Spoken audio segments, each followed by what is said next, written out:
It's time for our class review. Good to see everyone here. I had a combo class this morning, and we were dealing with the book of Psalms. I want everyone's attention.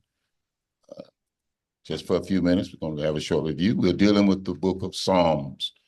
It's not chapters, it is division. So we'll get started with that. Good to see all of you.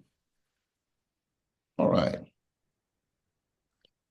Our first question in the book of Psalms asks, what did the psalmist say the nations did? What did he say they did? A couple of things that they did.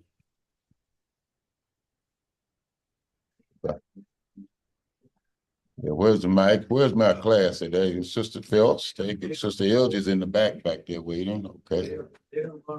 All right. It says, they raged and the people imagined a vain thing. Yes, they raged. Make a relationship of what that verse says to us, Sister Phelps. They were just all over the place. What does the word rage mean, in essence, is relate to this text?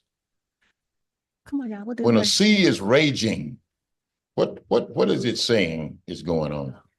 It's going crazy. It's going crazy. It's just it's uproarious. It's just all over the place. Yeah. Raging means that there's trouble everywhere.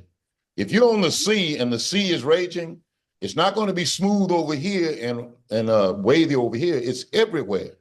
So the psalmist is saying to us that there's going to be trouble in the United States everywhere. And that the leaders are thinking things vain that will hurt you. Look at that text again and apply it to your life as well. The heathens are raging. Everywhere they turn around, they're trying to think of vain things that will hurt you. Nothing that they're thinking of will help you. They don't do that. That's not their job. Their job is to bring you down. God's job is to bring you up. So he says, be aware of what the world is doing.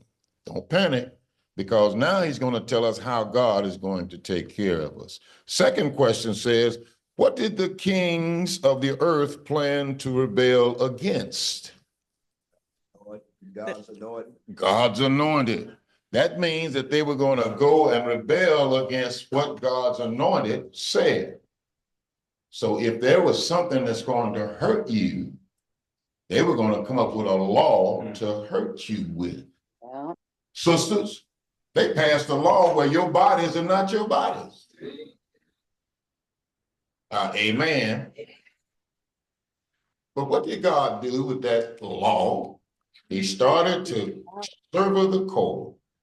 Each of the states started to remove that law. Yes, sir. Amen. Amen. So who's looking out for you? Is the heathens that's raging looking out? God. God put it in their minds to say, we can't do that. But they were raging, and they were thinking of vain things or things that will hurt you and bring you down.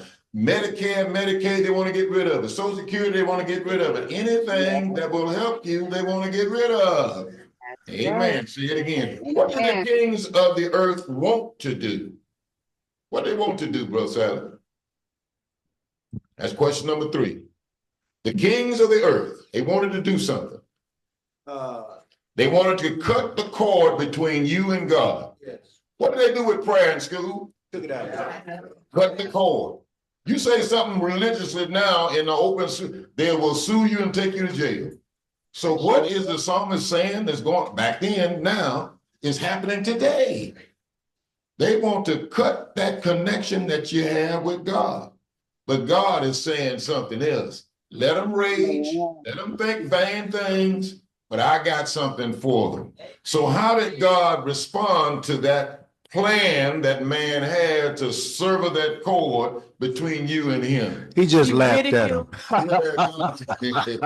So why don't you try to separate me from my kids? Yes.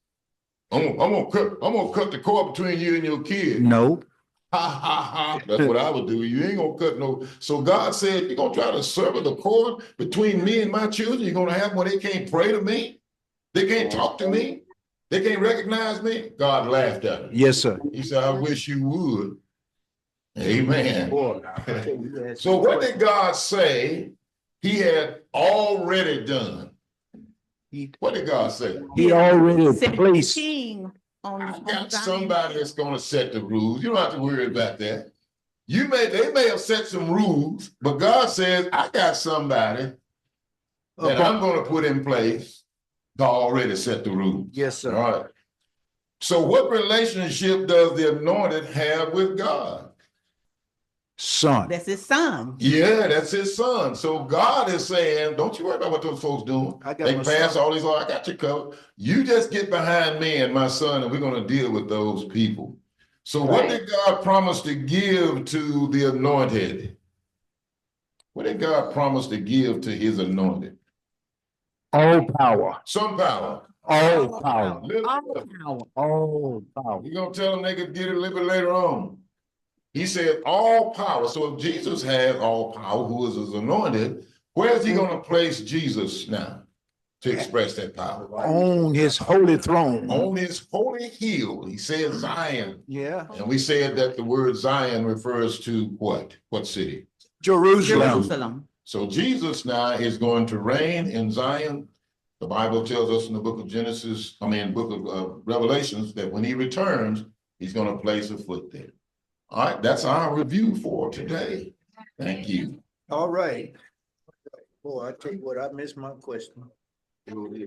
Oh, And I got it. go down. Well, that, and you should have right. If you would please meet in the side room. If you please meet the side room, the brothers. Thank you. I ain't no going. We're gonna stop this recording and we'll start back at 10:15 with our worship service.